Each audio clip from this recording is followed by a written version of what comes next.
Hey, what's up guys? How's it going? It's me, Dakota Fisherman here. Today I would like to talk to you guys kind of like what's going on with the Battle of Enyo. And basically the Battle of Enyo is kind of like think of it like you're going to have three lanes. You're going to have, if I remember right, it's three alliances on both sides. They're going to clash. So this is kind of a, it's alliances versus alliances event, all right? And you're on the planet Enyo. And if you don't know what Enyo is, stay tuned. I'll tell you more about it and more about the kind of the history. All right, so to kind of give you guys an idea what this is going to look like this is basically what it looks like. Like you got the defense nodes here, and then of course, obviously, you've got your so I guess basically while you're fighting on the three lanes, right? This winning side is going to capture the nodes, which are the ones down the center. The main thing is that if somebody gets like the comm stations on, with those two alliance members, depending on whether or not you send them, now that's the catch. You don't have to send them, but you can. If you end up winning it, and that's also assuming that the other alliance on the other end sends an army, you're going to get a bonus if you capture the comm station. So you're going to want to definitely focus on getting those comm stations. But here's the catch. You don't want to like even it out either, because depending on what you send on those lanes, like as long as you get the defense node down the center and maybe another one of the lanes on the other side, you're still going to be in a better position. So you got to be a little strategic about it as far as like how you're going to go about handling this. Obviously, yes, you're going to have, different bonuses that you're going to want to work on. And I'll get into that here in just a second. Now, during pre-war, obviously, this is what it's going to look like. So, here you got your training camp crate. You've, obviously, a lot of this is still kind of in development, I guess, sort of. So, like, you'll see a little thing like UI dot, today train store. Some little things like that. UI troop edition.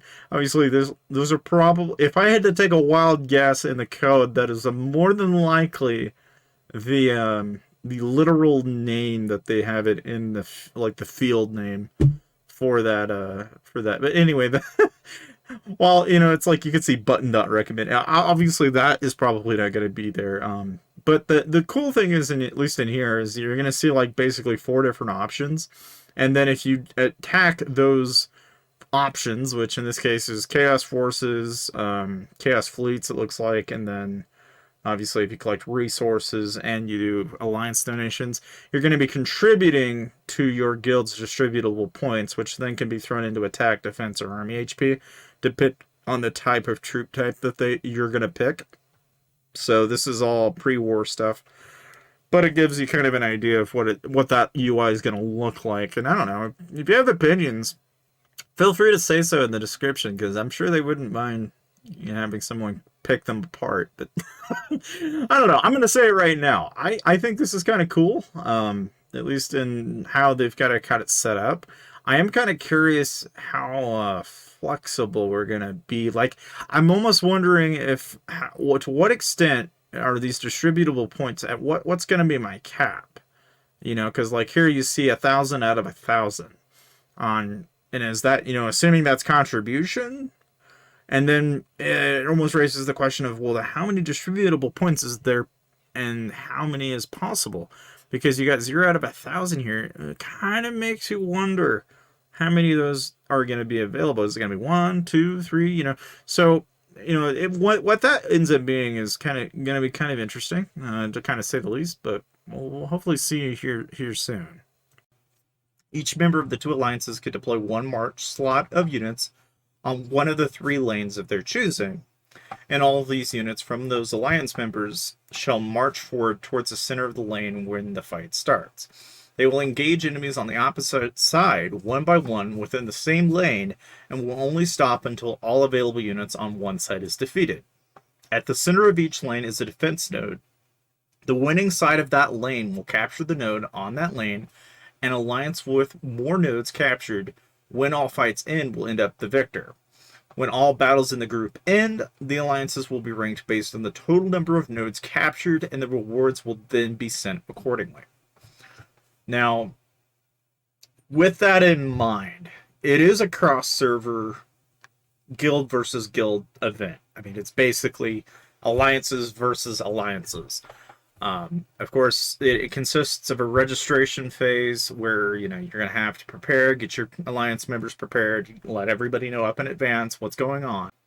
You know, without really a whole lot more to say on that, there are going to be 4 tactical comm stations within the arena. You know, those are bonuses to your troops, okay? Essentially, you're going to want to grab those. 2 alliance members, 2 assault stations for the bonuses, okay? And you got to be able to get the comm stations in order to get the advantages in the battle itself. Obviously, they won't be able to join the fight in that 3-lane battle. So it's kind of both a win and a lose. You know, you kind of taking away from your middle, but at the same time, if they end up winning, then, well, lo and behold.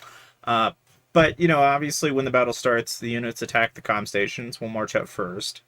So the people that, you know, whoever the 2 you pick, they're going to go out first, and they're going to fight if it's necessary. Depends whether or not, if the enemy chooses to attack that same station.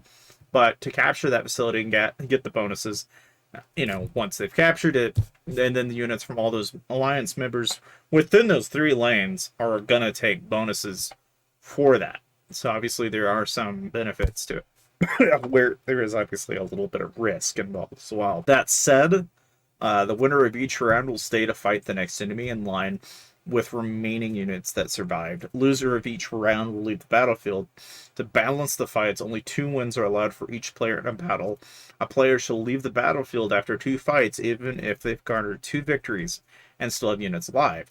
So units wounded or killed in the battle don't actually end up being thrown in the apothecarian, so you don't have to worry about your troops being killed, and you won't have to worry about healing them, so that's not a factor. The battle on one lane will stop when all available units on one side are defeated. At the center of each lane is a defense node, so obviously the winning side of that lane will capture the node on that lane, and the alliance with more nodes captured will end up winning the entire thing. You know? So obviously that there's a little bit of, you know, incentive there. However, due to the limited number of alliance members, you know, again, because you only have so many alliance members, right? Alliances are encouraged to purposely not send an even amount of forces in all 3 lanes and risk spreading thin. Like, you kind of want to strategically kind of pick out how many units you're going to be putting on each lane, because if you get willy-nilly with it, you're gonna find yourself in a bit of a you're gonna have a hard time. Let me put it that way. Capturing 2 of the 3 nodes on the map would already secure a win. So obviously you're gonna want to try and not balance it out. You're gonna want to pick your, you know, you want to pick your cards in a sense. You just want to pick your, you know, pick your lanes in a sense. Not, you know, not that there's really anything more else to say about it, but, you know, to allow even more strategic freedom. Before each battle phase is a prep phase, during which all the members of the alliance are going to be able to contribute to the cause by finishing missions like chaos, hostile fleet elimination, mining, and so forth. By completing those missions, players would gain prep points that can then be used to raise one of the key stats, such as HP, attack, or defense, of one of the 5 unit types in the game during subsequent fights in the season. Also, in each prep phase, all alliances within the group can review all battle reports that have taken place and observe the upcoming enemy's army lane composition, so that they could invest their prep points into stats that would then give them a better advantage in the battles to come. Officials of the alliance are also given the option to swap all units on one lane with another based on info gained through the battle reports to have an edge. Please note that the lane change for single players will not be allowed once registration phase ends.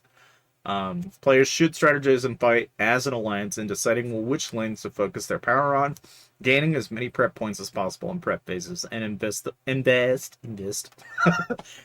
points into the most effective stats by studying the battle reports and choosing the right member to assault the comm stations. Okay, now, without further ado, that is basically a gist. Now, you know, obviously that's a lot to take in. Now, getting into Enyo, which is the planet, you know, obviously, if you don't know a whole lot about it, here we go. So, it's an Imperial Forge world dwelling and an isolated patch of the void. Its history is said to date all the way back to the Great Scouring of N31. From the moment the world was declared fit for production, countless engines of war have been born out of Enyo. The mass quantity of weapons and ammo remained dormant in vast Mechanum vaults, waiting to be shipped off-world. After the galaxy was torn in half by the Great Rift, Enyo was trapped in the Imperium Nihilus. And for those within the Imperium Sanctus, it was another world among those lost in the dark. Not so long ago, an expedition fleet, lost in the Imperium Nihilus, re-established contact with Enyo. This ancient forge world remains strong against the tide of chaos, resulting local defense forces and aiding in ceaseless war against darkness. Under the warp's foul influence, half the planetary industrial assets fell to the chaos. In this labyrinth of iron and flame, the bitter deadlock spills the blood of both sides. But the recent situation grows ever more dire. Chaos Astartes' fleets surged from the Great Rift, and they are relentless in their offense. Commander, this world is of great strategic value to the Imperium. The factories, war materials, and the priceless STC can play a vital part in our fleet's operation in the sector. If our enemy takes over those assets, the Imperium Nihilus is one step closer to its doom. The planetary defense forces can hold the line, but only the Emperor Astartes can reclaim the Chaos's fortified positions. The key of this campaign is to activate and secure Enyo's defense node. These Adeptus Mechanicus structures control a great deal of the planet's defense systems. Centered in one of Enyo's manufactorium sectors, the nodes have taken significant collateral damage, barely remaining operational. Once we reclaim it, with the heretics slain, Enyo will once again feel the embrace of the Emperor and continue to serve the Imperium, or the Emperor. Now, obviously, that is kind of a quick introduction to the planet. It's obviously a Forge world, but going on forward with the Battle of Enyo and such, obviously you're going to have 6 alliances going to go tit for tat for, obviously, here's the big caveat, right? You're going to know right away whether or not you're in with a group of, they know what they're doing. I'm not really sure what they're doing. That is okay, because here's the caveat to all of this, which is to say that 2 alliances are going to start on 2 different ends of the arena. Each member of the 2 alliances can deploy 1 march slot. Obviously, there's going to be a lot of possibilities in a game of strategic warfare that I don't think is going to be completely set in stone, at least right from the get-go. So as long as you're knowing, well, okay, this guy's got this many troops, and then I got this many troops, and this beats this, and this beats that, I'm thinking you're going to be able to figure it out. But obviously, for the people that have no idea what the game mechanics are, then you're in, well, you better start learning. That's all I'm going to say. That said, obviously this is kind of a cross-server event, which is kind of interesting. We're going to kind of get a feel for that to kind of see how that goes. The main thing that I thought was kind of interesting is like during the battle phases, the fights take place in a 3-lane arena, so you're going to be fighting on each lane. Center lane's obviously got the defense node, and then 2 alliances start on 2 different ends. Everybody's going to go clashing. Obviously you got usual boosts and bonus effects that would still apply if you were in PvP combat outside the event, so that's still going to apply, but then the lane chosen is not going to change after registration event ends, so. Now, kind of give you a look at this. Of course, you've got the defense node itself, and then you've got the tactical relay. Again, pretty straightforward what they look like, but again, just to kind of give you an idea of what they look like. Kind of neat. I would say the design of the turret's pretty interesting, to say the least. At least, when I say that, I mean, it's just like you look at like all the little details and such that they put into it. Granted, don't get me wrong, the art team that does a lot of the stuff that they do is absolutely freaking phenomenal. It's just the little details that they do. They pay a lot of care and attention, and you could say that about a lot of Warhammer artists that a lot of time and energy goes into putting these things together, and it's really kind of nice to see all the little details that they've added. I don't know, it doesn't take a lot to impress, at least in my world, but it is. I look at that and I go, yeah, that's a couple of hours of time, because I sit here and think about like how long that would take, and dude, that is not an easy process. Well, provided the modeling is probably not as bad, because again, it's really nothing more than a couple of hexagons stacked up on top of each other, a cylinder, and what looks like kind of like a box. Maybe two boxes and then a cylinder at the end of it. Like, you still got to go through all the modeling, all the texturing, and everything that goes on top of that. And that is not an easy feat, to say the least. Plus, I don't know, I mean, granted, the UI aspect of it, too. Like, I have an appreciation for the effects that they take the time to, like, kind of, they purposely pick those out. I will mention that the little skull designs that they did on these is kind of interesting, because you got kind of like a human... you obviously have the Imperium of Man's logo, and then you get kind of what looks to be like, basically skulls and skeletons. And skeletons kind of, I mean, I don't know. I mean, if I was going to be artistically critical about it, I don't know. I don't know if I like that so much. But then again, a lot of the stuff within Warhammer kind of has an ethos of kind of repeating that skull, and almost kind of like... I don't know why that is either, because it seems like they kind of repeat the ethos of kind of like a Roman crypt, where you just have a catacomb of, heads and skulls repeated. And it's like, it's a cool motif in a way, but I don't know. It's kind of an interesting, at least in this case, it kind of comes, like, it looks like the skull might be a little too big. I'm not sure. There's just something off about it to me. You don't notice it as much as like up here. Like, this looks fine. This, I don't know.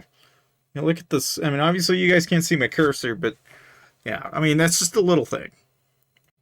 Oh joy, the Enyo crisis.